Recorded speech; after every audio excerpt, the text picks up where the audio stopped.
Welcome to the show. My name is Purity Museo Nzuki. Now, Africa has 60% of the world's available arable land, and agriculture is the source of livelihood for 70% of the population. Yet, the continent generates only 10% of the global agricultural output. African agriculture is plagued by low productivity and investment, urban-biased policies, and bottlenecks preventing women's, for example, access to productive capital, including secure land tenure. Now, African agriculture also has low value addition and poor rural infrastructure. As a result, poor performance, the spectra of famine that has disappeared from other parts of the world still persists in the continent. So what could be done to ensure that African countries get value for the available resources? To unpack all this, in studio we have two experts. Dr. Shem Kuya is the Director of Research and Innovation at the JKUAT, while Leonida Odongo is the founder of Haki Nawiri Africa. But before we get into a discussion this morning, let's have a look at our top stories. And Deputy President Rigathi Gachagua wants the audit of the 2022 election off the table at the ongoing dialogue between Azimio Coalition and the Kenya Kwanza government. The National Dialogue Committee is scheduled to start talks this Monday morning at Bomas of Kenya. The team is expected to table a raft of proposals that have been harmonized after submissions from both camps. Also, police in Nyeri are investigating claims by a man who surrendered to authorities claiming he killed his employer aged 70 in 2019. The murder of Stephen Ngari on October 12, 2019 in Kimahuri area remained unresolved. While Medicine Sans Frontiers says that at least 35 people have been killed after a crowded market in Sudan's capital was hit with explosive weapons. Let's get back to our conversation, where at least again we are talking matters food security in the country, and Africa is enjoying a lot of free land where at least 60% could produce a lot of food that cannot just be exported within the continent but also across other continents. But that is not happening. We still have cases of hunger, people sleeping hungry without food, and this has been normalized. So what could be done to ensure that, or to strengthen Africa's food systems? Once again, my guests are right here in studio. Next to me is Dr. Kuya from the JKUAT, the Director of Innovation and Research at the institution, while Leonida Odongo is the founder of Haki Nawiri Africa. Thank you so much for being here. Let's begin with the basics, Daktari. When you talk about food security, what exactly are we talking about, and is it possible for a country to be extremely food secure? Okay. Yeah. So when you talk of food security, in the simplest term, I'm thinking about a situation where the household or the members of the household have food and they do not have fear that they will have hunger. Yeah. But then technically we're looking at a situation where a population or households have access to safe, nutritious foods all times to energize them to be able to get involved into productive activities. What it takes, or whether a country can be food secure, I think food security is a complex issue. It's not a simple issue, so it's a complex issue, a long-term issue. And I think all of us are aspiring to a situation where Kenya will be food secure. Yes. Yes. Leonida, do we have countries, not just within the continent, maybe within the continent, that you would say that they're enjoying the food security? And this is not just about eating food, but also, like Daktari is saying, nutritious food. Yeah.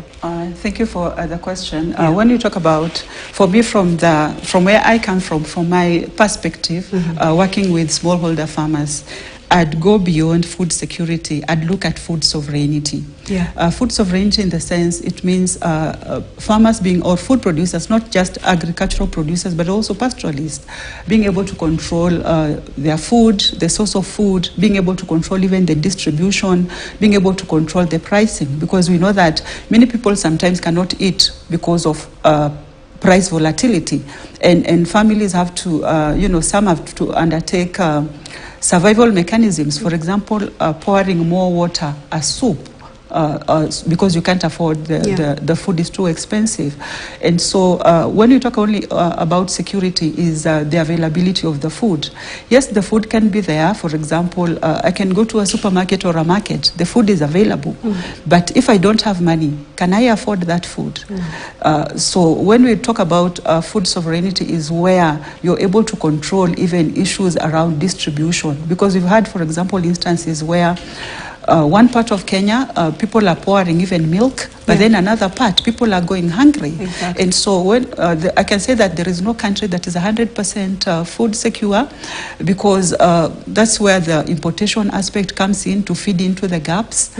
But the culprit in terms of making food not be secure is, for example, food producers not getting the adequate support. There is the tendency of neglect of some foods. We know that foods such as sorghum, millet are considered a poor man's crop. And these are food that are highly nutritious. They are food that can actually be utilized when there is climate change. In Kenya, for example, if there is no maize, people say there's no food and people can go to the streets. And we have millet. Why aren't we consuming our millet? And this also has the narrative that can be traced to colonialism, because you see these were foods that were sustainable, but then there was the push for a cash crop economy and adoption of monoculture.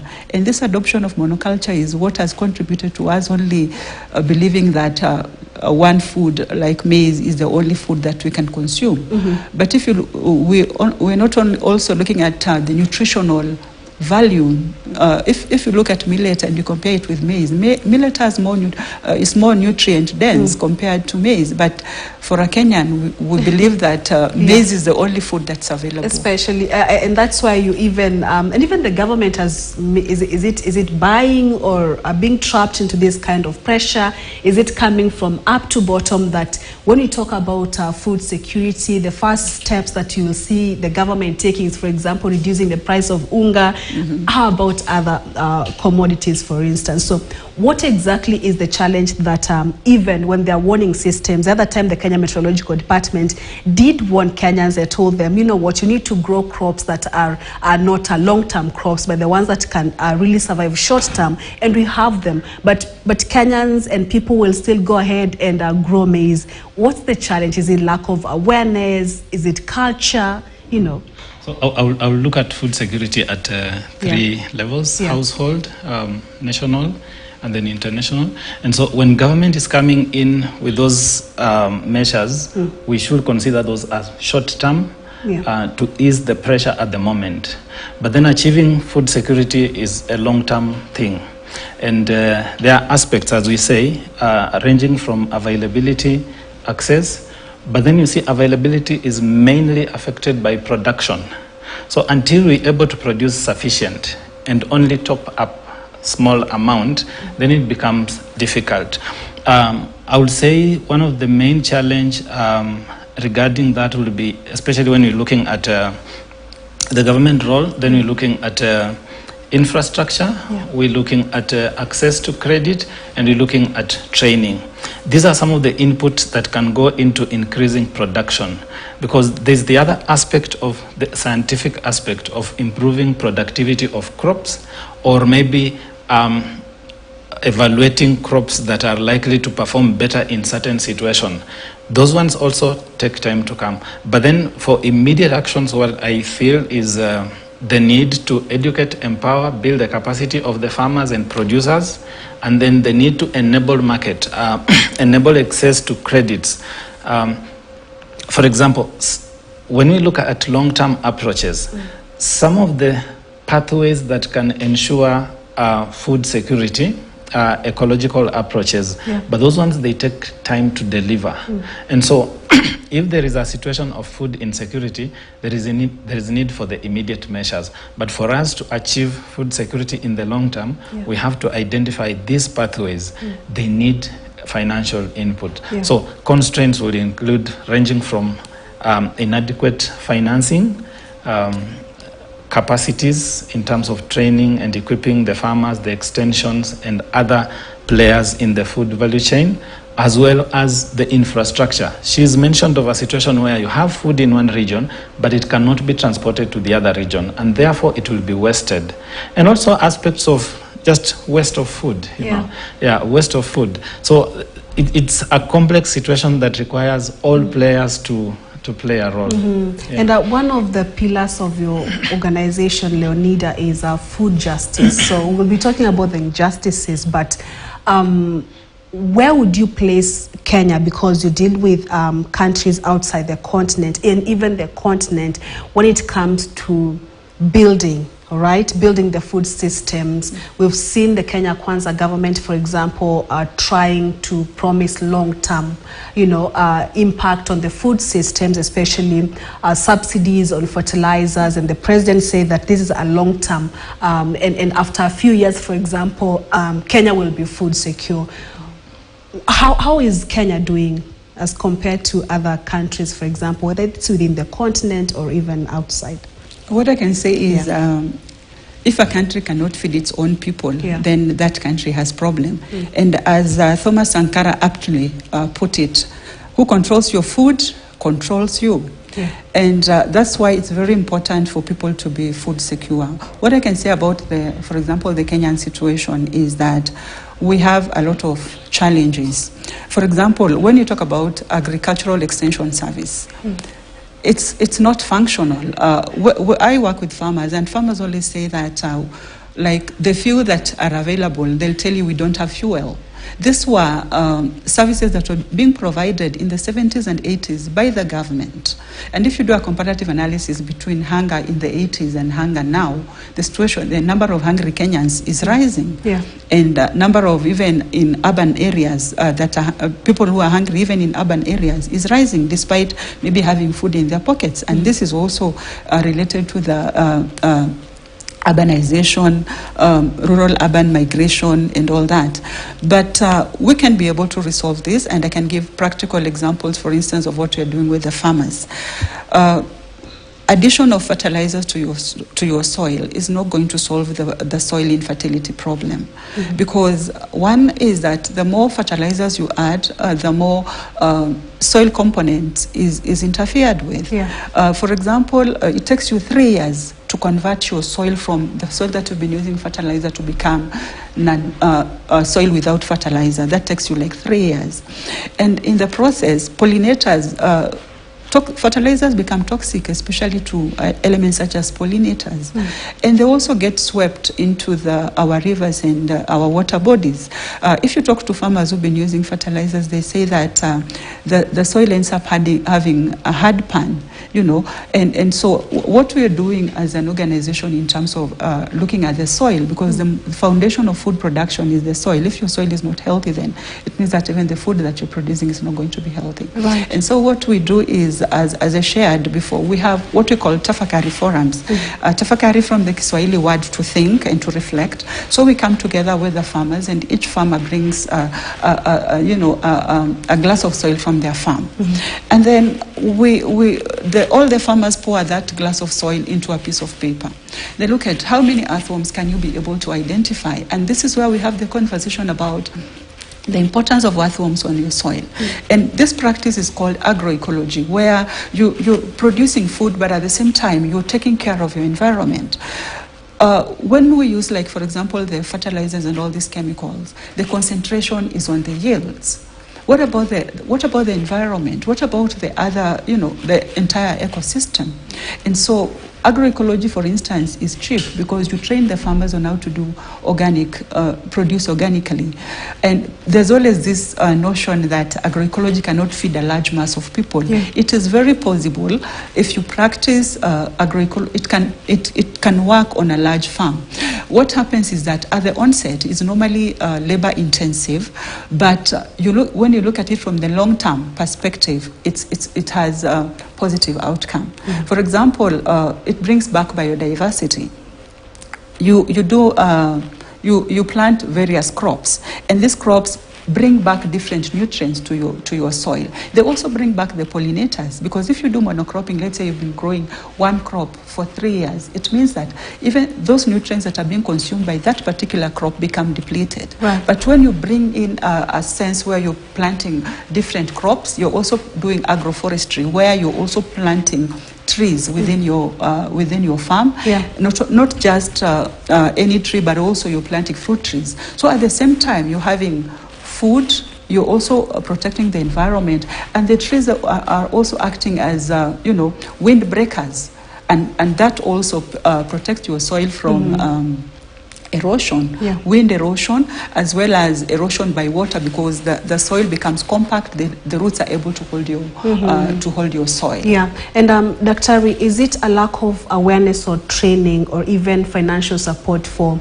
the local farmers? Because as she said before, most of the time, if, for example, there's no maize, then there's no food in a household, irrespective of other commodities that are available in the market, and everyone will end up growing maize. The other time we had the predictions that, we are going to experience shorter rainfall season as compared to what has been happening normally. But we ended up having majority of us growing maize, and of course the harvest was not so good. Is there lack of training as far as you are concerned, or even financial support? What could be the problem? I think the issue of focusing on different food systems or different food types is a miscommunication that has been propagated over time, and until we feel that if we have maize, then we are food secure, and also that left us to leave foods that would have helped us. So farmers really know what works. Interaction with farmers in most cases, especially when we talk about agroecological approaches, they know which crops are adapted. But then also our economy is hinges on income, and some of the crops may not have that higher income at the moment, and so that also forces them to try this other high value, although maize is not a high value crop. I'm thinking about scattered efforts as one of the major reasons of unsuccessful scaling of technologies. So that even within government, there are different scattered efforts that you may not be able to see the impact. Within the development organizations, there are different people doing small things. So these efforts are not coalesced to be able to have impact. So in terms of training, yes, I would say for new, emerging, or adapted technologies, we need to build the capacities of farmers. Because also, it's not necessarily just about traditional farming systems.